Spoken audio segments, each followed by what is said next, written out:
Assalamualaikum warahmatullahi wabarakatuh. Sobat RH sekalian, jumpa lagi kita di channel yang keren ini. Keren cadas. Ya Sobat RH sekalian, sudah hampir 3 hari ya saya tidak live streaming. Ada rasa malas ya, karena memperhatikan perkembangan demokrasi kita. Tetapi saya mau memulai dengan pantun, yaitu pantunnya begini nih. Setelah saya baca tempo dan lain sebagainya, saya baru saja bikin pantun ini kira-kira beberapa detik yang lalu. Tahun baru membeli baju, ya, baju dibeli di akhir pekan. Demokrasi tak pernah maju karena persekusi terus dibiarkan. Jadi gitu ya. Jadi karena persekusi terus dibiarkan. Jadi kadang-kadang saudara sekalian, orang yang paling berpendidikan pun tidak paham antara kebebasan menyampaikan pendapat baik secara lisan dan tulisan dengan persekusi dan intimidasi serta provokasi. Jadi kita harus membedakan ya, berpendapat itu boleh saja keras. Kalau gara-gara berpendapat orang tersinggung ya silahkan dia mengadu kepada yang berwajib. Misalnya dalam konteks Rocky Gerung, ya silahkan Presiden Jokowi. Tapi Presiden kan mengatakan ini hal kecil. Tapi tiba-tiba orang lain yang mempersekusi Rocky, melempar botol berisi air kepada Rocky yang kena refli dan lain sebagainya. Jadi makanya saya katakan sepanjang Anda berbeda pendapat, bahkan menggunakan kata-kata yang keras dan kasar sekalipun, saya sendiri tidak masalah. Makanya saya katakan orang bilang saya pecatan, sakit hati, goblok, tolol, bahkan anjing. Saya ketawa saja. Tetapi begitu sudah melakukan pelemparan, ya, mau menghentikan diskusi dan lain sebagainya, itu sudah tidak lagi ranah kebebasan berpendapat. Jadi kadang-kadang saya juga heran ini, pejabat-pejabat publik tidak bisa membedakan antara yang namanya freedom of expression dengan intimidasi, persekusi. Beda dong kalau intimidasi dan persekusi gitu ya. Ya nggak apa-apa lah, kita sama-sama belajar berdemokrasi ya.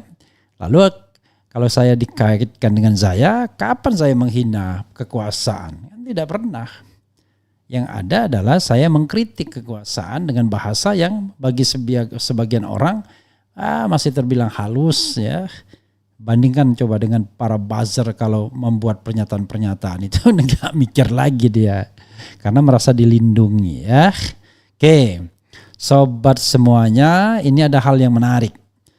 Menarik dan silakan komentar ya. Komentar apapun karena sudah hampir 3 hari saya tidak live. Tetapi alhamdulillah ya video-video tetap terus kita produksi. Ini menarik ya. Jarang PKS memberikan tanggapan, tapi rupanya ini PKS kemudian memberikan tanggapan kepada Demokrat dan membela Anies Baswedan. Jadi PKS ungkap strategi playing victim dan sikap kekanak-kanakan Demokrat. Oke. Demokrasi.id. Partai Keadilan Sejahtera mengungkap strategi playing victim dan sikap kekanak-kanakan Partai Demokrat saat menanggapi keputusan Anies Baswedan yang menunjuk pasangannya Caimin sebagai bakal calon wakil presiden. Sikap Partai Demokrat yang hengkang dari Koalisi Perubahan untuk Persatuan karena merasa dihianati oleh Anies Baswedan adalah sikap kekanak-kanakan dan mencoba memainkan playing victim. Tudingan Partai Demokrat itu tak berdasar karena berdasarkan piagam pembentukan KPP yang ditandatangani oleh Partai Demokrat, Partai Nasdem dan PKS, baca pres Anies Baswedan tidak mengkhianati kesepakatan dalam piagam KPP. Kekecewaan Partai Demokrat hanya disebabkan tidak dipilihnya Agus Harimurti Yudhoyono, AHY sebagai pendamping Anies sah-sah saja. Namun, jika diekspresikan dengan menuding Anies Baswedan berkhianat, itu tidak berdasar. Karena dalam piagam tersebut tidak ada ketentuan yang mengharuskan Anies untuk berkonsultasi kepada pimpinan parpol koalisi terkait cawapres yang akan dipilih. Lebih dewasa PKS ya. Itu sebabnya Ketua Bidang Politik Hukum dan Keamanan Polhukam DPP PKS Al-Muzammil Yusuf menegaskan partainya akan tetap bersama Anies. Kami berpegang kepada kesepakatan sebelumnya di dalam piagam koalisi perubahan untuk Persatuan bahwa dalam penentuan calon wakil presiden RI ditentukan oleh calon presiden RI Anies Rashid Baswedan, kata Al-Muzammil. Berikut ini isi piagam KPP yang diteken 3 ketua umum parpol pada 14 Februari 2023, setahun sebelum pemilu ya, pencoblosan. Kami yang bertanda tangan di bawah ini Haji Surya Paloh, Ketua Umum Partai Nasdem. 2. Haji Agus Harimurti Yudhoyono, Ketua Umum Partai Demokrat. 3. Haji Ahmad Syaiqo, Presiden Partai Keadilan Sejahtera. Dari urutan saja sebenarnya agak kurang senonoh. Karena PKS yang senior ya, Haji Ahmad Syaiqo dibandingkan Agus Harimurti Yudhoyono ditempatkan di urutan ketiga. Barangkali berdasarkan jumlah kursi boleh juga ya. Nasdem 59, kemudian Demokrat 54 dan PKS 50. Menyatakan bahwa atas dasar rasa tanggung jawab untuk memperjuangkan aspirasi masyarakat yang menginginkan Indonesia yang terus-menerus menjadi lebih baik dan demi mewujudkan cita-cita kemerdekaan bangsa sebagaimana yang termuat dalam pembukaan Undang-Undang Dasar Negara Republik Indonesia tahun 1945 serta setelah melalui proses panjang, dialog, pertukaran pikiran dan suatu musyawarah yang penuh kebersamaan, kami bersepakat untuk pertama, bahwa kami Partai Nasdem, Partai Demokrat dan Partai Keadilan Sejahtera telah menyatukan tekad, tujuan dan langkah perjuangan dengan membentuk Koalisi Perubahan untuk Persatuan KPP. KPP dibentuk sebagai tanggung jawab untuk memastikan kesinambungan pembangunan bangsa yang dimulai sejak kemerdekaan. Setiap 5 tahun sekali rakyat Indonesia berkesempatan untuk menentukan arah pembangunan berikutnya dalam rangka mewujudkan cita-cita pendirian Republik Indonesia, yaitu masyarakat adil dan makmur. KPP menyongsong kesempatan ini dengan mengambil langkah pembaharuan berisikan perubahan dan kesinambungan, ya, change and continuity.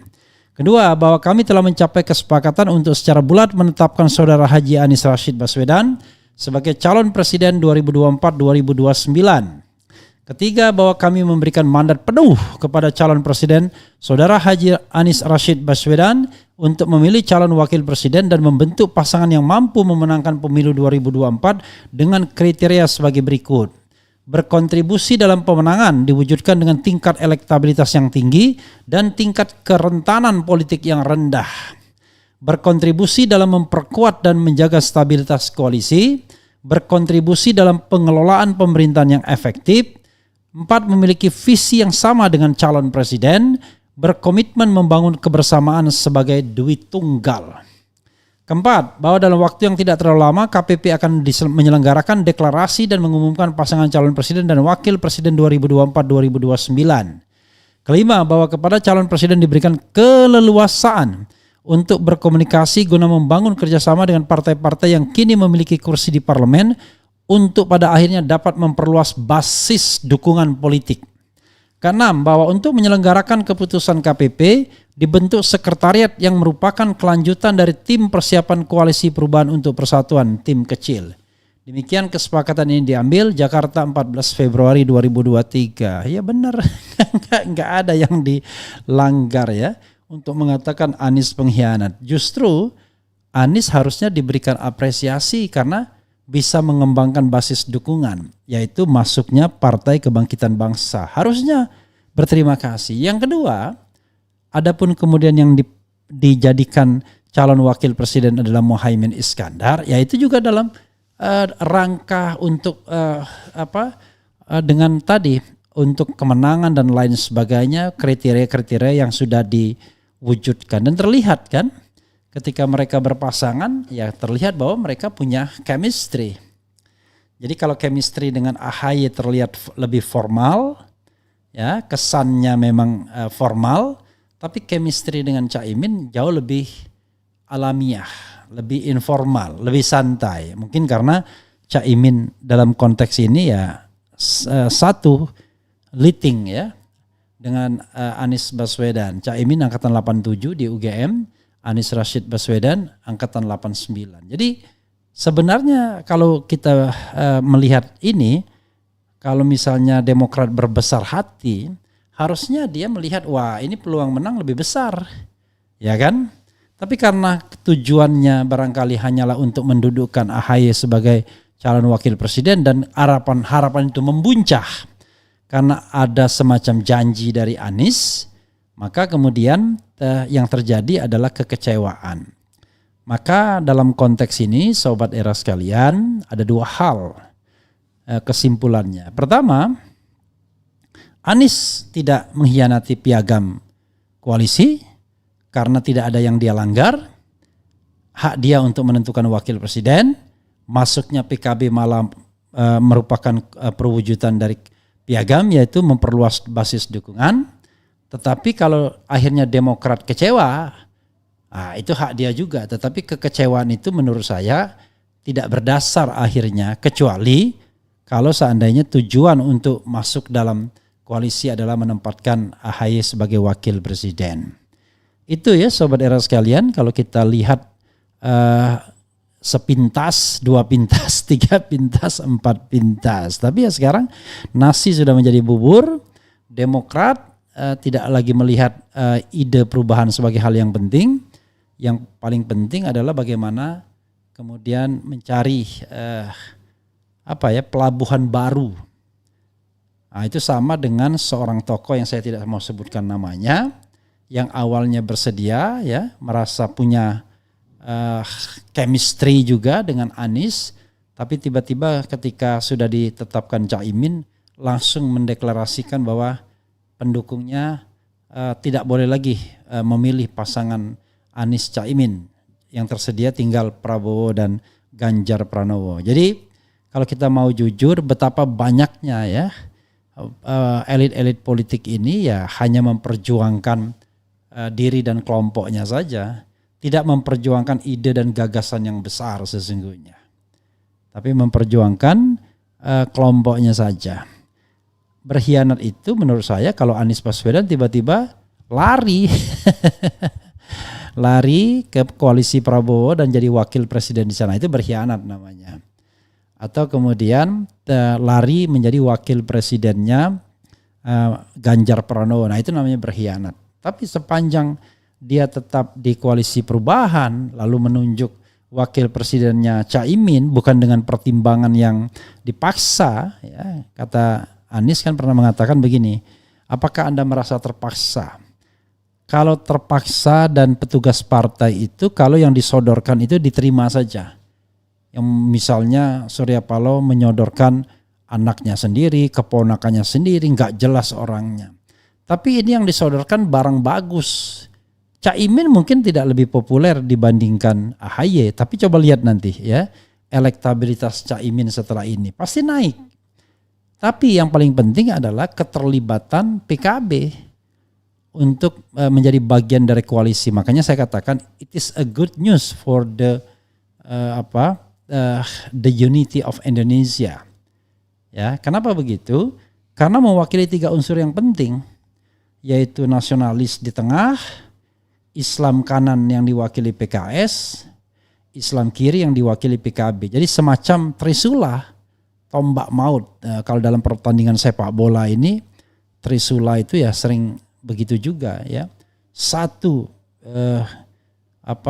pelayan playmaker melayani dua tombak, melayani 2 striker ya. Walaupun pemain tengahnya juga bisa cetak gol.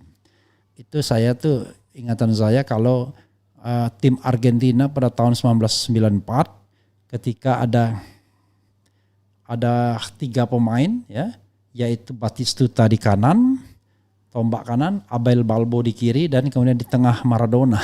Nah itulah trisula maut.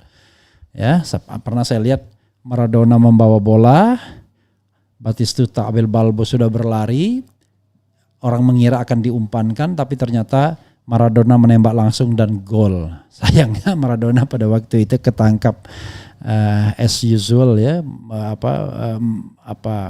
cocaine, itu obat bius, maka kemudian dia akhirnya diskorsing dan hancurlah tim Argentina. Padahal pertama awalnya itu sangat menjanjikan di tahun 1994 itu ya. Oke, itu ya Sobat RH sekalian. Coba kita bacakan komentar Sobat RH sekalian. cakep. Bisa dipahami, kita pun semua enak, apalagi Bung RH ya. Saya sih nggak enak ya, tetapi kita harus memahami gini. Kalau misalnya gini, kalau misalnya ucapan siapapun keras itu, ya balas juga dengan ucapan.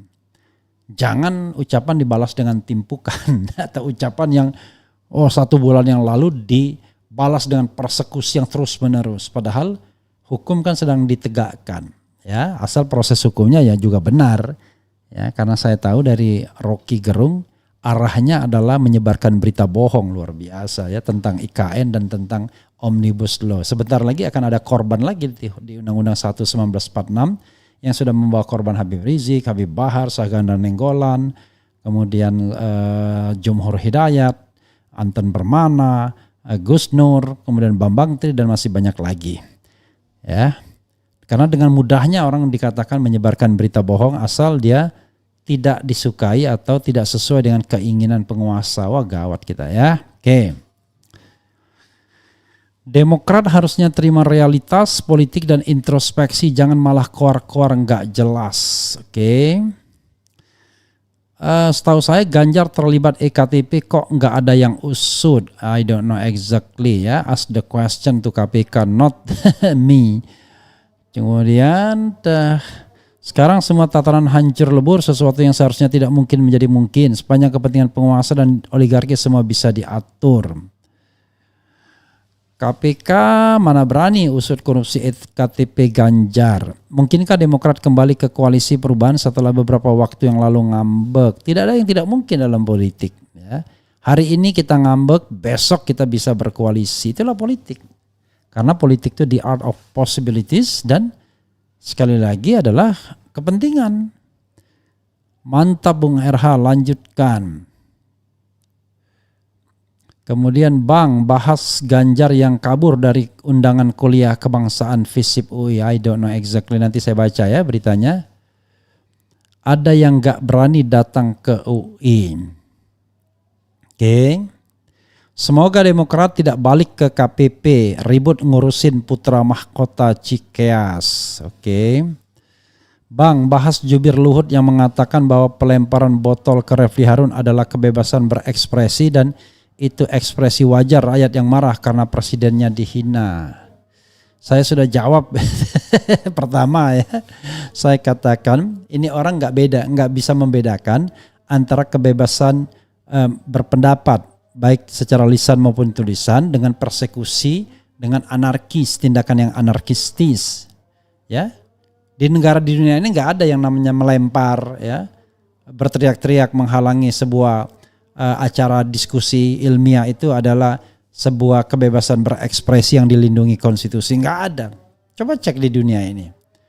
Ya, itu satu. Yang kedua, apa urusannya dia mengomentari saya sebagai juru bicara Luhut Binsar Panjaitan? Kan nggak ada kaitannya dengan saya.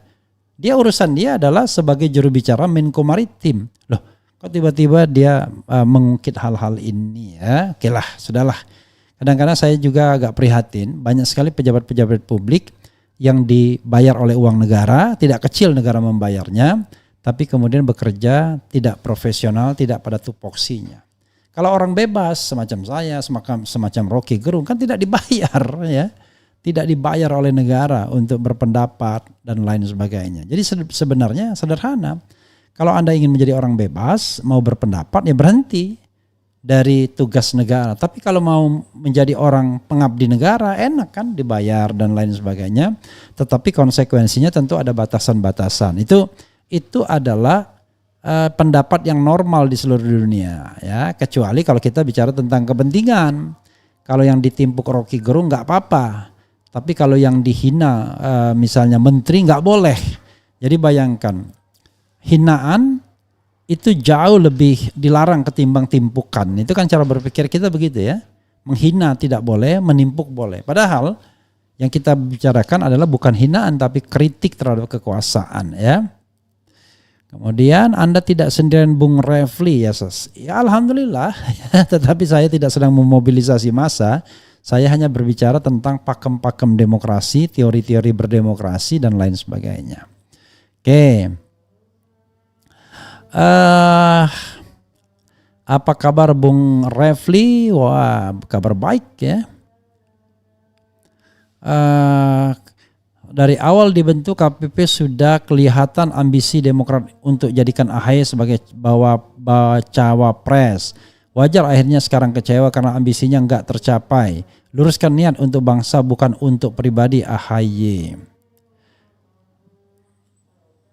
Anies bertolak belakang dengan cawapres yang lain karena usung perubahan. Jadi kalau partai yang tadinya dukung tiba-tiba pindah dukungan hanya karena tidak dipilih sebagai cawapres, artinya dulunya pura-pura dukung perubahan. Ya, at the same time ya, menurut saya jangan berpikirnya dibalik. Gara-gara Anies merekrut Caimin, lalu kadar perubahannya kurang, nggak begitu. Kita berpikir bahwa this is the time bagi PKB dan PKS bergandeng tangan untuk menjadi tombak persatuan Islam. Kan begitu.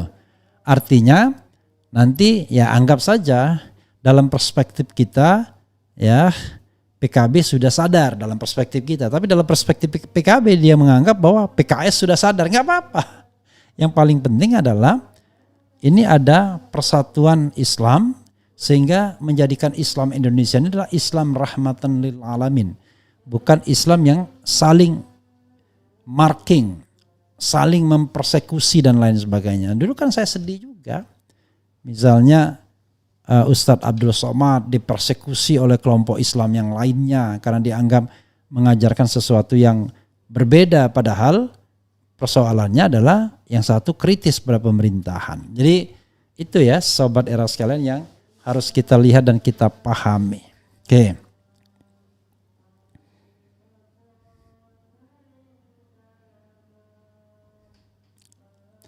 Kalau di Iran pemerintahnya mengatakan ibarat burung Raja Wali, sayap kanan adalah komunitas Syiah dan sayap kiri adalah komunitas Sunni, kemudian mengepak bersama untuk kejayaan Iran. Ya itu sekali lagi ya itu Iran ya, kita jangan campuri, tapi kalau di kita adalah Islam kebangsaan, Islam modernis ya, ditambah kemudian tengahnya adalah kaum nasionalis. Jadi kita jauh lebih lengkap, trisulah. Bang, siapa sebenarnya yang melempar botol tersebut? Kok terkesan dibiarkan oleh aparat keamanan? Ya sudah, siapa sebenarnya? Saya tidak mau mengulas orangnya. Anda bisa melihat di internet berita-berita ya. Orangnya kan sudah ketahuan tuh. Orang yang sama juga melakukan demonstrasi dan penghadangan terhadap Rocky Gerung dan teman-teman di Jawa Timur ya. Jadi kesan dibiarkan ya saya tidak tahu, tapi ya nilailah sendirilah. Bang, bahas Rempang Batam dong. Iya, saya juga dibilangin bahas Rempang Batam. Tapi kan untuk membahas hal-hal seperti ini kita harus punya narasumber yang tepat dan juga tentu pengetahuan yang cukup. Nanti saya pelajari dulu ya Rempang Batam yang sedang ribut itu. Kemudian kecewa karena gagal jadi cawapres, sepertinya tak memiliki nilai untuk perubahan dan perbaikan. Tidak ada untuk kepentingan untuk rakyat. Ya, saya kira memang kemudian orang lama-lama ya akan antipati dengan Demokrat dan AHY kalau kemudian tiba-tiba ngambek keluar dari koalisi perubahan karena merasa dikhianati. Padahal orang mengatakan pengkhianatannya itu karena dia menilai AHY tidak jadi dijadikan calon wakil presiden, kan begitu persoalannya. Maka orang akan melihat dengan mudahnya, orang melihat wah waktu mengantar Anies naik haji, jemput Anies naik haji itu fake semua. Itu karena ada maksud, ada keinginan, kan begitu. Begitu kemudian maksud dan keinginan tidak tercapai, sudah semuanya dilupakan. Nah, pertanyaannya adalah ya ini akhirnya kita bicara tentang public trust. Mana yang Anda percaya dalam konteks ini ya? Apakah Anies yang berkhianat? Apakah kemudian Demokrat yang akhirnya tidak amanah karena melihat perubahan itu hanya sekedar menempatkan AHY. Nah, itu kita harus lihat secara objektif ya. Termasuk juga apakah kedatangan Caimin dan PKB itu sekedar langkah pragmatis ataukah ini menjadi awal bagi kebangkitan Islam di Indonesia, persatuan Islam antara yang tadi sayap kanan dan sayap kiri sehingga kepak Raja Walinya lebih kuat. Mudah-mudahan terjadi begitu. Karena setelah saya lihat nggak ada perbedaan yang prinsipil. Yang ada adalah satu mendukung pemerintah, satu tidak mendukung pemerintah. Itu aja masalahnya. Satu selalu pengen dukung pemerintah, satunya kritis dengan kekuasaan. Oke, Sobat Era sekalian, itu saja ya. Nanti kita akan lanjutkan lagi. Mudah-mudahan bisa 1-2 lagi. Wassalamualaikum warahmatullahi wabarakatuh. Ciao.